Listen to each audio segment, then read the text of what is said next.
Here's the key fob for your Toyota RAV4. Let's go ahead and press this button and get the physical key out. Right there, press it out, key is out. Now put the key right there in that slot there. See that slot? Right over there.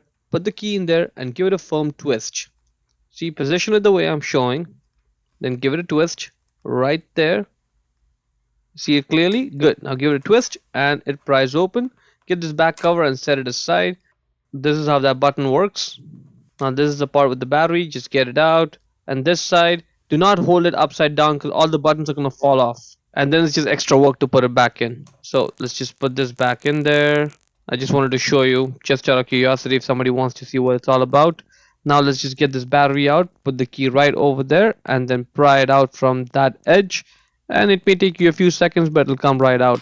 The battery size is CR2032. The positive side is marked with the plus sign. Negative side has no markings on it. Check the link in the description to buy the new one from Amazon for yourself. And then put it down back in with the positive side facing upwards. Even says it over there, plus up. And the battery side is over there as well. Put it in and then press it down to secure it. Good. Now it's secured. Let's try this out. See the light blinking? That means it's working. Now let's put this back inside over there. Make sure it's seated properly. And that white rubber seal, do not lose it. That's what prevents water from getting in there and frying the chip. Let's get the back cover on and press it all together to secure it. Good. Now let's just put the physical key back in. And then let's go out and try it out. This is working fine.